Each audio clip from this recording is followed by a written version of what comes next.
Capítulo 6. Críticos e admiradores. É mais fácil desenvolver a capacidade de criticar do que qualquer outra habilidade. Zeux. Crítica é a reclamação com arestas afiadas.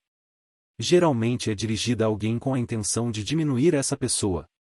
Alguns acreditam que criticar é uma forma eficiente de mudar o comportamento dos outros. Entretanto, costuma surtir o efeito contrário. Mencionei no início do livro que eu e minha família moramos algum tempo atrás numa casa que ficava na curva de uma estrada onde, lamentavelmente, nossa cadela Ginger foi atropelada. Como logo depois da curva o limite de velocidade subia de 45 para 80 km por hora.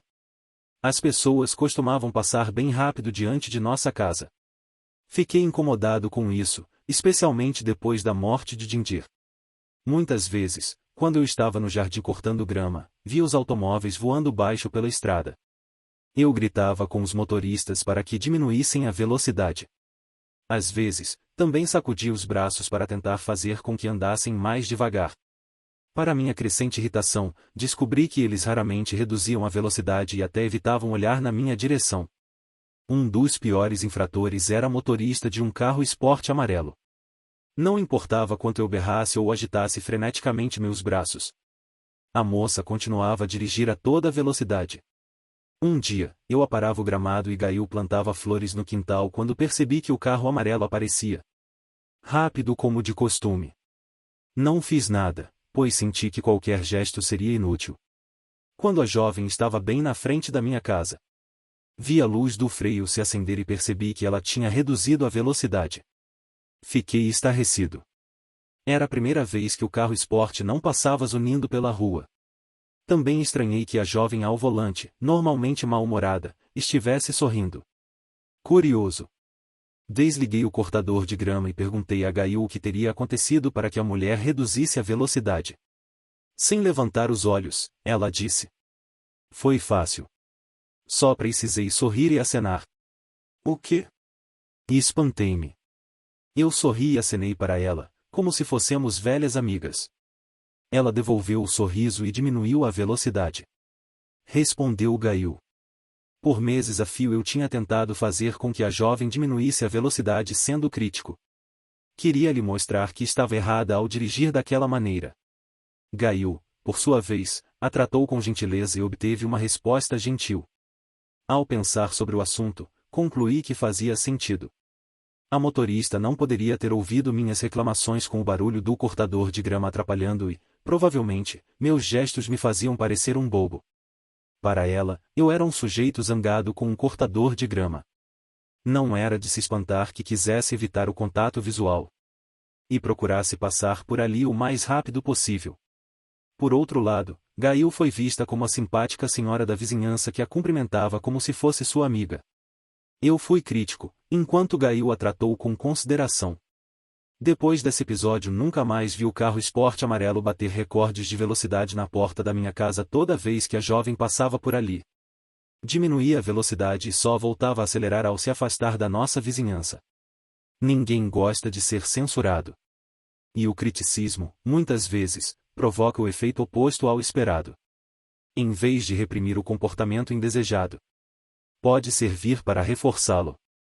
Criticar significa encontrar defeito em alguém ou alguma coisa. E, quando uma pessoa é alvo de críticas, ela sente necessidade de justificar seu comportamento. As justificativas surgem quando uma pessoa se sente injustiçada e quer se defender da melhor forma possível. Por isso, quando eu berrava com a jovem motorista, ela continuava a acelerar para demonstrar seu direito de fazê-lo. Havia uma forma mais eficiente e amorosa de conseguir que ela dirigisse devagar, como Gail demonstrou. Grandes líderes sabem que as pessoas reagem melhor aos elogios do que às críticas. O elogio inspira a pessoa a se superar, como forma de obter mais elogios. A crítica é capaz de destruir um indivíduo e, quando degradamos, estamos implicitamente lhe dando permissão para continuar a agir de forma semelhante no futuro. Se chamamos uma pessoa de preguiçosa, por exemplo, ela aceita isso como realidade quando está se relacionando conosco. Assim recebe uma permissão silenciosa para agir de maneira compatível com o rótulo preguiçosa, e seu comportamento se repete. A primeira necessidade que todos temos é de sermos reconhecidos e valorizados, de sentirmos que somos importantes. Mesmo as pessoas introspectivas desejam a atenção dos outros, especialmente daqueles que admiram. Ainda que a atenção seja negativa, como a crítica. A pessoa com frequência repetirá o comportamento apenas para obter a atenção desejada. Isso raramente é uma manobra consciente. Geralmente fazemos isso sem pensar. Queremos atenção e tentamos obtê-la de qualquer maneira. E, se somos criticados, tentamos nos ajustar para cumprir as expectativas de quem critica. A atenção comanda o comportamento. Por mais que pareça o contrário, não é verdade. Quando criticamos alguém, estamos pedindo que ocorram novas demonstrações daquilo que nos desagrada. Isso acontece com seu cônjuge, seus filhos, funcionários e amigos. Na peça Pigmalião, de George Bernard Shaw, Elisa Doolittle explica esse fenômeno para o coronel Pickering. Sabe? No fundo, além das coisas que qualquer um pode aprender, a como se vestir, falar de forma adequada e assim por diante. A diferença entre uma dama e uma florista não está no seu comportamento, mas na maneira como ela costuma ser tratada. Sempre serei uma florista para o professor Higgins, porque ele me trata como uma florista e sempre me tratará assim.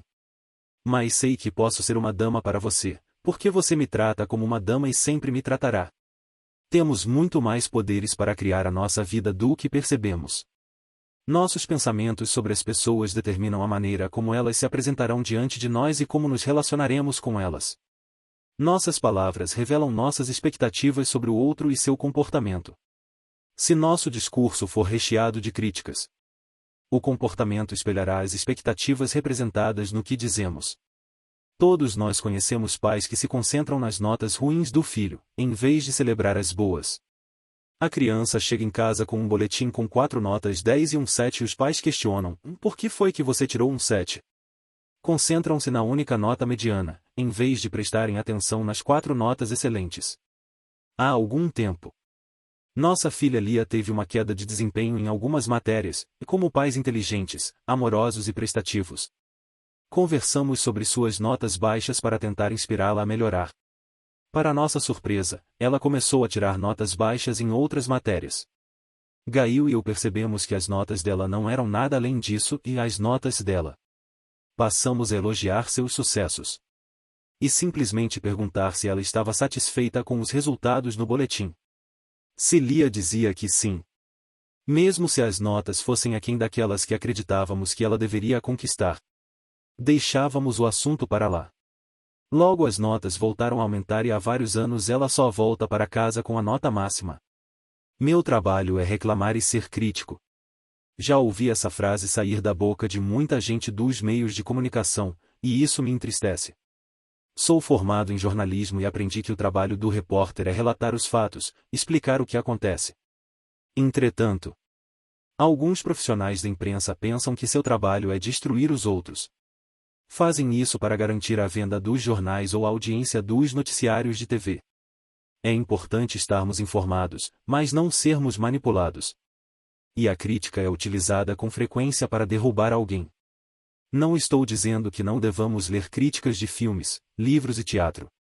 Um bom crítico, prefiro dizer resenhista, pode nos poupar tempo e dinheiro ao informar se vale a pena ler um livro, ver um filme ou uma peça.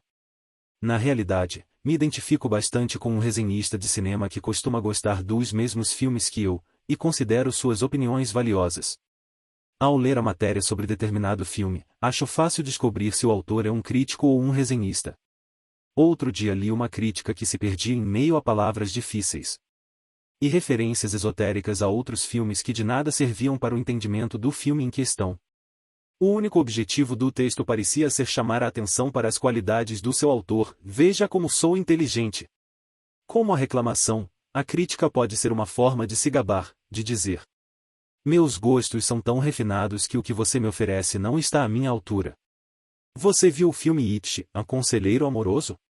Nele, o personagem de Kevin James está saindo com uma jovem herdeira que vive cercada de snobs.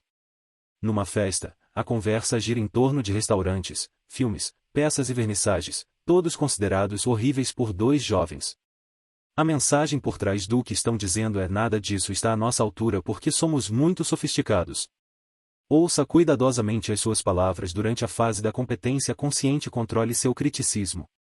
Quando estava nessa etapa, Eu a chamava de fase "não quero trocar minha pulseira de posição". Abri a boca para falar e, ao perceber o esboço de uma crítica se formar na minha mente, limitava-me a dizer: não quero trocar minha pulseira de posição. Experimente quando estiver a ponto de dizer em voz alta o que não deveria, falar simplesmente: não quero trocar minha pulseira de posição. Outra medida saudável é procurar um companheiro sem reclamações. Encontre alguém que também esteja participando do desafio para vocês se ajudarem. Nota: você não deve vigiar seu companheiro como um falcão, para ver se ele reclama, critica ou fala mal da vida alheia. Nem chamar a atenção dele ao vê-lo reclamar. Se o fizer, estará reclamando também. E deverá mudar sua pulseira, elástico ou aliança de posição. Essa será a pessoa com quem você poderá compartilhar sucessos e que lhe dará coragem para continuar, mesmo se precisar começar tudo de novo. Encontre alguém que possa ajudá-lo a encarar a vida de maneira positiva, que possa ser a sua patrulha abençoada, estimulando a buscar o lado bom em todas as situações. Você precisa de alguém que o encoraje quando estiver tentando a desistir, e que deseje o seu sucesso. Há 8 anos, conheci um homem que ajudou uma pessoa amada a mudar sua maneira de pensar diante de uma situação trágica. Tudo começou quando vi uma placa à beira da estrada. A placa era feita de papelão grampeado numa ripa de madeira. Avistei-a quando me preparava para atravessar a ponte sobre o rio Waccamaw, nas imediações de Conway, Carolina do Sul. Bem ali, em meio ao lixo e aos formigueiros, ela fazia um convite: buzine se estiver feliz. Balancei a cabeça diante da ingenuidade de quem escreveu aquilo e continuei a dirigir, sem buzinar. Falei com meus botões: que baboseira! Feliz? O que é estar feliz? Nunca soube o que era ser feliz. Sabia o que era prazer. Mas, mesmo em meus momentos de maior prazer e satisfação, me pegava imaginando quando alguma coisa ruim ia acontecer para me trazer de volta à realidade. A felicidade é uma fraude, eu pensava. A vida é dolorosa e cheia de desafios, e quando as coisas estão bem há sempre algo na próxima esquina que vai tirá-lo da fantasia de felicidade bem depressa. Talvez a gente fique feliz depois de morrer, imaginei, mas não estava seguro quanto a isso. Num domingo, umas 2 semanas depois, Gail e Lia, que tinha 2 anos na época, estavam no carro comigo enquanto descíamos a rodovia 544 em direção a Surfside Beach, onde visitaríamos alguns amigos. Estávamos ouvindo canções infantis, cantando, rindo e desfrutando nosso tempo juntos. Ao me aproximar da ponte para atravessar o Waccamaw, vi os dizeres novamente e, sem pensar, buzinei. O que foi? Perguntou Gail. Você viu alguma coisa? Nada demais. Respondi. Há um cartaz na beira da estrada que diz: buzine se estiver feliz. Eu me senti feliz e buzinei. Aquelas palavras faziam todo o sentido do mundo para Lia. As crianças não têm os conceitos de tempo, responsabilidades, desapontamentos, traições ou quaisquer outras limitações e feridas que os adultos carregam. Para elas, a vida é o agora, e o agora é feito para a felicidade. Quando o momento seguinte chegar, também será feito para a felicidade. Buzine e celebre esse momento feliz. Mais tarde, voltando para casa, passamos novamente em frente ao cartaz. Gail leu as palavras para Lia e ela gritou: buzine, papai, buzine. Àquela altura, minha agradável perspectiva do início do dia havia mudado e eu não pensava mais em ver os amigos e usufruir a companhia da minha família. Tinha começado a pensar em tudo o que esperava por mim no trabalho, no dia seguinte, e a temer o que estava por vir. Eu não estava nada feliz. Mas apertei a buzina para satisfazer minha filha. Nunca esquecerei o que aconteceu em seguida. Bem lá no fundo e apenas por um momento, senti-me mais feliz do que estava segundos antes. Como se buzinar tivesse a propriedade de me tornar mais feliz. Talvez fosse algum tipo de reação pavloviana. Talvez ouvir a buzina despertasse em mim alguns dos bons sentimentos que eu tinha da última vez que buzinara. Daquele momento em diante, não conseguíamos passar naquele trecho da estrada sem que Lia me lembrasse de buzinar. Percebi que cada vez que buzinava meu termostato emocional esquentava. Numa escala de 1 a 10, se eu estivesse me sentindo no 2. Quando apertava a buzina meu grau de felicidade subia a vários pontos. Comecei a buzinar todas as vezes que passava por ali, mesmo quando estava sozinho no carro. Um dia, Gail chegou em casa engolindo o riso. Sentindo que deveria ser alguma relacionada com a Lia e sem querer embaraçá-la. Esperei que fosse brincar no quarto e perguntei a Gail o que era tão engraçado. Ela caiu na gargalhada. Tentando recuperar o fôlego, contou-me o que tinha ocorrido. Eu estava dirigindo e conversando com Lia, quando mudei de pista e acidentalmente dei uma fechada em outro veículo. O carro estava num ponto cego e eu não tinha visto. Quase joguei o pobre motorista para fora da estrada. Gail riu, mas eu não estava achando a menor graça na situação. O motorista do outro carro ficou tão furioso que disparou até nos alcançar, fez um gesto obsceno e apertou a buzina. Pensei que esse assunto não era digno de gargalhadas e que minha esposa não estava em seu juízo perfeito. Mas o que é tão engraçado assim? Exigi saber. Quando o homem buzinou, continuou Gail, percebendo minha preocupação e procurando se recompor, Lia apontou para ele e disse: "Olha só, mamãe, ele está feliz." Demorou um segundo até que a ficha caísse e eu também tive um ataque de risos. Que preciosa perspectiva nos fornece uma criança! Graças às nossas experiências com o cartaz, ela concluíra que, ao buzinar, a pessoa só podia estar feliz. O sentimento positivo que eu experimentava ao ver a placa e buzinar começou a se aprofundar. O cartaz ficava no acostamento da autoestrada, próximo a um bosque que separava algumas casas da ponte. Com o passar do tempo, comecei a pensar na pessoa que o colocará ali e por que tinha feito tal coisa. Nessa época, eu vendia seguros e visitava meus clientes em suas casas. Certo dia, fui visitar uma família que morava uns 2 quilômetros ao norte da rodovia 544. Porém, quando cheguei lá, fui informado de que meu cliente tinha saído.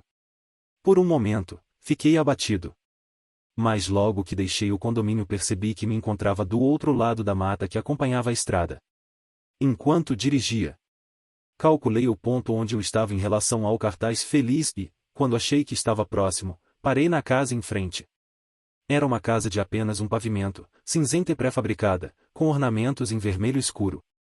Ao subir a escada que levava à porta da frente, notei que tudo era muito simples, mas bem cuidado. Fiquei imaginando o que diria se alguém abrisse a porta e oi.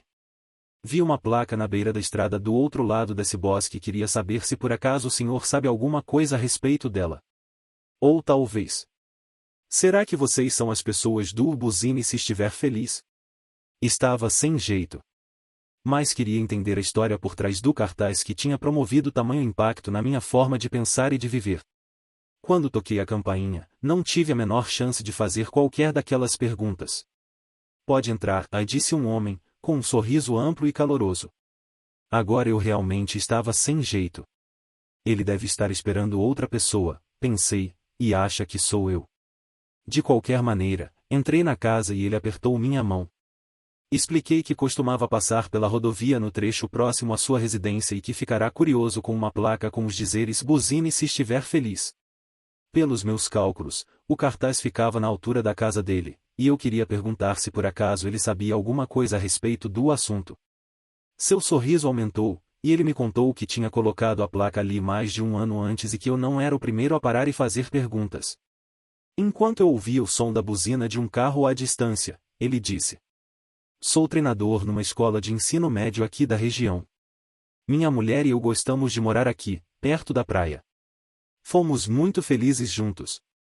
Por muitos anos." Seus olhos azuis e claros pareciam penetrar nos meus. Algum tempo atrás, minha mulher ficou doente. Os médicos disseram que não havia nada a fazer. Eles lhe deram 4 meses de vida, no máximo 6. Fiquei desconfortável com o breve silêncio que se seguiu, mas ele não se incomodou. A princípio, ficamos em estado de choque, mas prosseguiu. Em seguida, com raiva. Depois, nos abraçamos e choramos por dias a fio. Finalmente, aceitamos que a vida dela estava chegando ao fim. Ela se preparou para morrer. Colocamos uma cama hospitalar no quarto, e ela ficava ali deitada, no escuro. Nós dois nos sentíamos péssimos.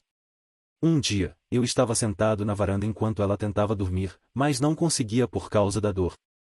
Senti que estava a ponto de me afogar no meu desespero. Meu coração estava dolorido. Mas, sentado ali, eu podia ouvir os carros que passavam pela estrada seguindo em direção à praia. Seu olhar se desviou para um canto do cômodo por um momento. Então, como se lembrasse que estava no meio de uma conversa com outra pessoa, ele balançou a cabeça e continuou sua história. Você sabia que o Grande Strand, a faixa de 90 quilômetros de praias na costa da Carolina do Sul, é um dos principais destinos turísticos dos Estados Unidos? Sim, eu sabia disso, respondi. Mais de 13 milhões de turistas por ano visitam as praias da região. Certo, disse ele. E há momento mais feliz do que quando se está saindo de férias. Você planeja. Economiza e então parte para aproveitar algum tempo com a família. É maravilhoso. Uma longa buzinada reforçou o ponto aonde ele queria chegar. O treinador pensou por um momento e prosseguiu. Enquanto eu estava sentado ali me veio a ideia de que, embora minha mulher estivesse morrendo, a felicidade não precisava morrer com ela.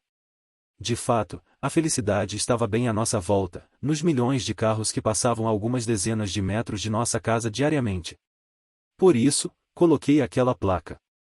Não tinha nenhuma expectativa.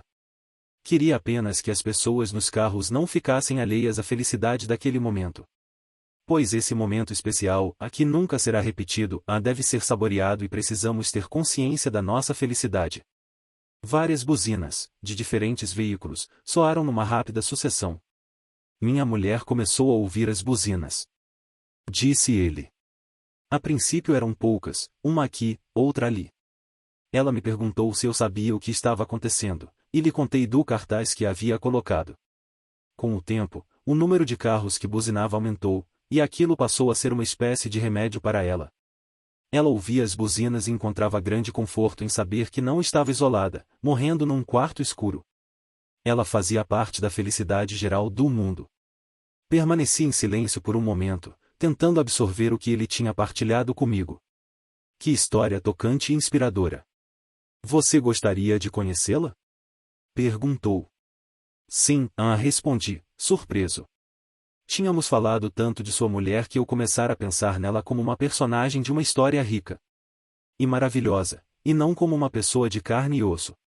Enquanto atravessávamos o corredor e nos dirigíamos ao quarto, preparei meu espírito para não parecer chocado diante do triste quadro que me esperava, mas, ao entrar, me deparei com uma senhora sorridente, que parecia estar fingindo estar doente, em vez de se encontrar de fato à beira da morte. Do lado de fora, outra buzina ressoou. Lá vai a família Harris. É bom ouvi-los de novo. Senti a falta deles. Disse ela. Depois de sermos apresentados, ela explicou que sua vida agora era tão rica quanto antes.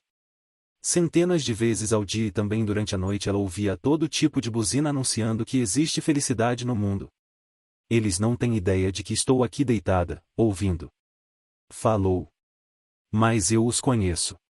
Cheguei ao ponto de saber quem são pelo som de suas buzinas. Ela corou e prosseguiu, inventei histórias sobre cada um. Imagino o que vão fazer, se vão à praia ou jogar golfe. Se é um dia chuvoso. Imagino que vão visitar um aquário ou fazer compras. À noite, imagino que vão ao parque de diversões ou então dançar à luz das estrelas. Sua voz falhou e ela sussurrou antes de adormecer. Que vidas felizes! Que vidas mais felizes! O treinador sorriu para mim, e nós dois nos levantamos e saímos do quarto. Em silêncio, ele me acompanhou até a porta. Mas antes de partir uma pergunta veio à minha mente. Você me disse que os médicos deram, no máximo, 6 meses de vida à sua esposa, certo? Certo, respondeu ele com um sorriso, antecipando a pergunta seguinte.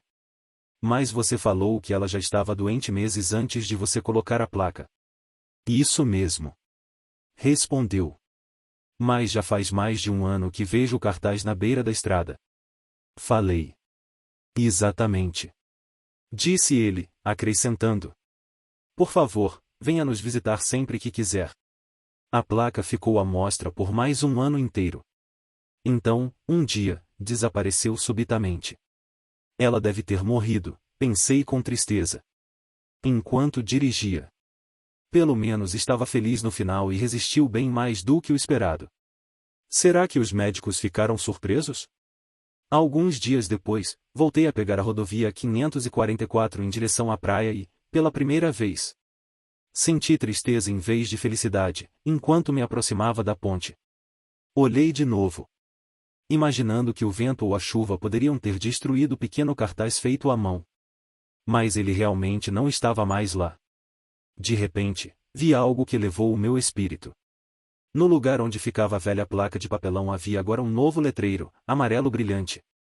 De 2 metros de largura por 1,5 metros de altura, emoldurado por luzes que piscavam. Dos dois lados da placa, em letras enormes e iluminadas, a frase: "Buzine se estiver feliz." Com lágrimas nos olhos, apertei minha buzina para que o treinador e sua mulher soubessem que eu estava passando. "Lá vai o Will", imaginei ela dizendo. Com um sorriso melancólico. Com o apoio do marido, em vez de se concentrar em sua dura realidade. Essa mulher maravilhosa passou a prestar atenção no que havia de bom à sua volta. E assim conseguiu resistir à doença. Abraçando a vida e tocando milhões de pessoas. Você também pode ajudar alguém a mudar de vida dando seu apoio na jornada sem reclamações. Encontre uma pessoa que você possa encorajar e que possa fazer o mesmo por você.